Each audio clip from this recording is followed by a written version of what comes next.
guys, pag-usapan lang natin si Alden Richard. Dahil sa sobrang kulit niya guys at alam naman natin guys, magkalaban silang dalawa dito sa game show na Family Feud. 'Di ba?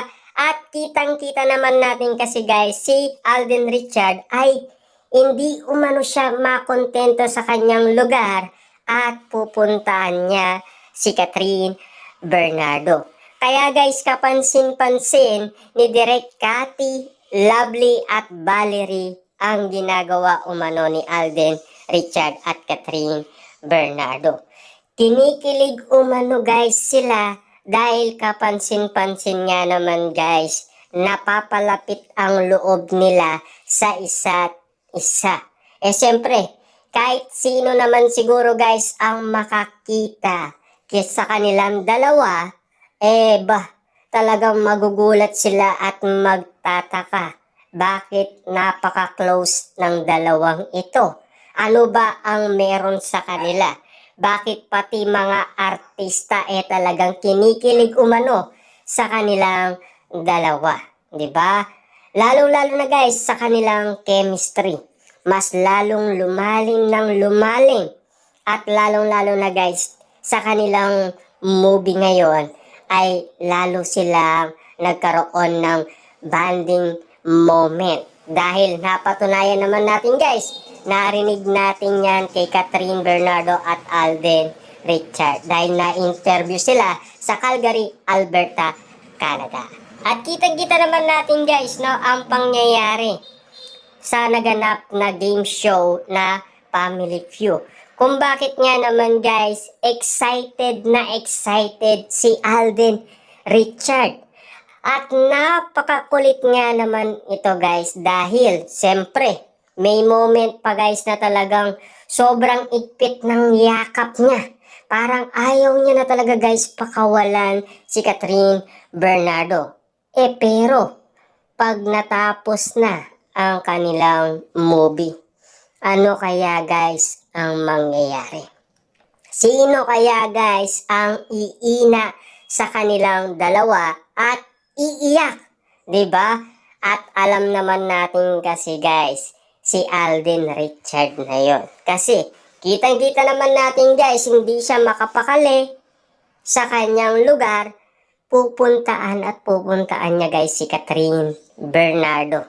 Talagang makikisingit siya guys. Parang yung pagmamahal na hinahanap ni Alden Richard guys, talagang yung puso niya parang hindi makapakali hanggat hindi niya nakakausap ang kanyang special someone.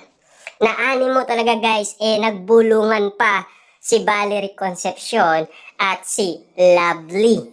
At kitang-kita naman kasi guys na parang sila rin ay kinikilig umano sa dalawa.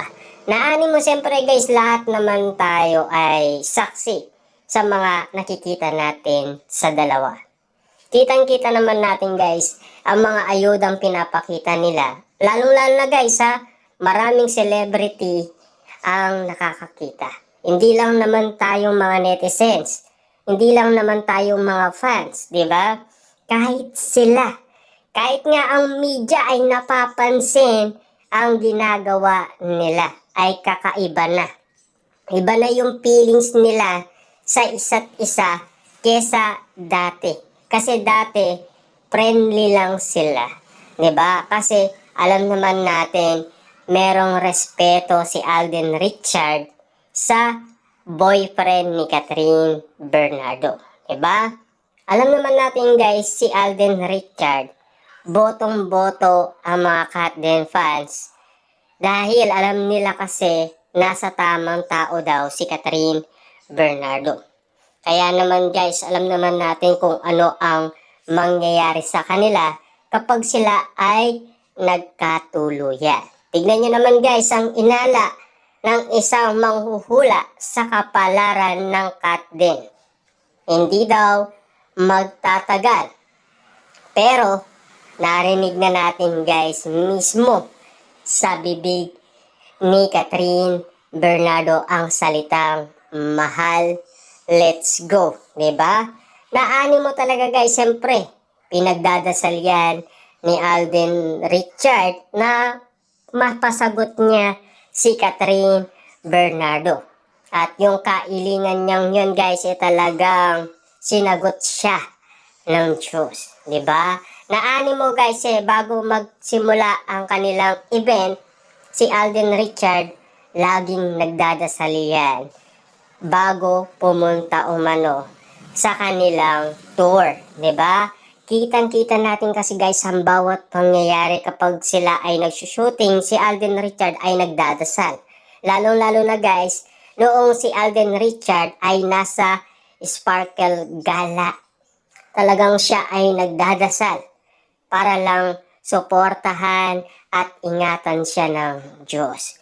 Tuloy-tuloy nga naman kasi guys ang blessing ni Alden Richard na natatanggap dahil tuloy-tuloy din ang kanyang pasasalamat sa Diyos sa lahat ng kanyang natatanggap na blessing. At alam naman natin guys, sinishare din ito ni Alden Richard sa mga ibang nangangailangan. Dahil meron din siyang foundation, diba? Paano niyan? Kung sakaling magsanib puwersa ang kat din at siyempre, kung sila rin ay magkaroon ng foundation, katulad guys ng Katniel, ano kaya ang posibleng mangyayari? Naani mo talaga guys, malapit si Alden Richard sa mga taong gusto niyang tulungan. Diba dati talagang naga-announce pa si Alden Richard sa kanyang Facebook Live. Diba? Umiingi pa siya ng tulong sa maraming tao. Diba?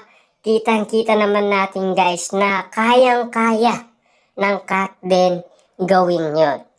Diba? Sa lakas ng Kat din, posible guys hindi sila makakatanggap ng maraming donasyon galing sa kanilang mga fans. Diba? Lalo-lalo na guys, ang mga Alden Natics ay mayayaman at mga Kat din fans ay mayayaman din. Diba? Kitang-kita naman natin guys, kaya silang suportahan ng mga ito. Diba? Kitang-kita naman natin guys, basta proyekto ng Kat din, siguradong susuporta at susuporta guys ang Kat din fans. Diba? Naani mo talaga guys kapag sila ay nagsalib puwersa na, sigurado patok yan guys sa masa. At alam naman natin guys, hindi pwedeng sumuporta at mag-effort ang mga Kat din fans. Kahit saan man si Alden Richard at Catherine Bernardo, nandoon din sila. Ibig sabihin, baka sila pa guys ang makatulong sa Kat din. Diba? Naani mo tati guys, nagpatulong pa si Catherine Bernardo sa kanyang mga tagahanga. Pinuntaan niya pa ito para lang sila ang manguna. Diba? Kita-kita naman natin kasi na pinuntaan ni Catherine Bernardo ang mga batang merong cancer. Ganyan kalaki ang mga donasyon na binibigay ni Catherine Bernardo sa mga batang nagkaroon ng cancer. Diba?